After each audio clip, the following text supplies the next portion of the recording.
DeAngelis. I'm the lead producer on XCOM Enemy Unknown. I'm Greg Furch. I'm the art director on XCOM Enemy Unknown.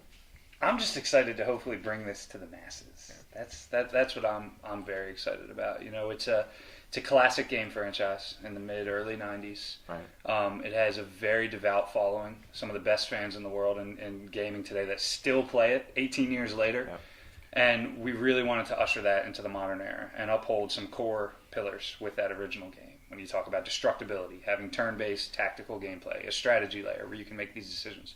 We want to have all that stuff, but at the same time, modernize it to where it'll be appealing to, folks not just with a PC, but also with an Xbox or PlayStation 3. One of the things we really focused on is the ease of entry into the game and trying to make it a little more accessible, just in how we introduce the user interface. I think that's been a huge thing for us. The original game, when you played it back in 94 or 93 or whatever, was fine.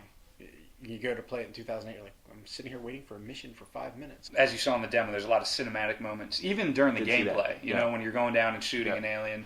I'm really excited about those portions of the game. Yeah, we definitely want to take advantage of the cinematic opportunities in the game. With a shooter game, you're playing it and you take control away for a minute and everybody gets upset because, hey, you took control away from me. Yeah. Well, we do it every other turn. So, if we're going to do that, we may as well make it worth it. And so we take a lot of times where we introduce cameras and cinematic opportunities into the game that work with the game, that don't interrupt the game, that kind of enhance the gameplay and hopefully pull the player into the world and make it a little more interesting. Well, so you start the game just like classic XCOM. You get a squadron of rookies, and these guys have not faced these terrifying aliens yet. Right. So you got to see who is going to be the strongest, who's going to survive. And if they survive, and if you do well with these guys, then they do advance. They get promoted into classes. So you have a sniper class, assault class, things like that. Right. And that's when the player starts being able to customize and really choose how they want these characters to behave and what they want them to become. You start the game with 4, and you eventually you can up that as you progress through a facility we call Officer Training School, where you can bring out an additional 2 for a total of 6. So it gives you more options, gives you a little bit more firepower, a bit more opportunity to combine abilities and do these group combinations as you get 6 soldiers. And your squad member dies. Yeah. They're gone for good. Oh yeah. No, that's not worrying. You have to embrace that, my friend. You got to embrace that. That's XCOM. Yeah, that's XCOM. That's what I. That is XCOM, and to be fair, I mean that's a pillar of XCOM that we want to maintain. It actually adds this really unique fun factor in a sense of tension and fear. Because these guys you're getting attached to, you can lose them at any moment, and you would think, well, that's not fun. Yeah. But it's a huge game mechanic. You gotta learn how to protect them and be smart with them. It's a tactical game.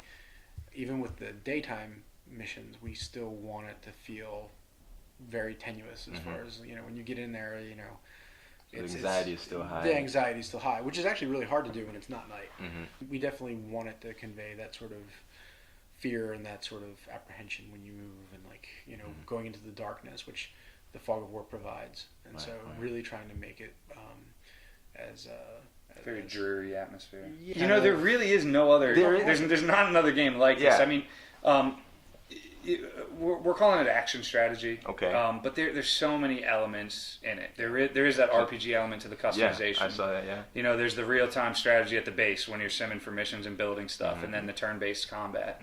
And then the combat itself looks very actiony as you're blowing away aliens and reaction fire, which can happen in the middle of a turn. There's just I don't know what genre we're in, but I know as a huge lifetime console gamer, there's no other game like this, and I'm hoping that it satisfies an itch that hopefully gamers may not know they're craving. We got a lot of shooters on the market.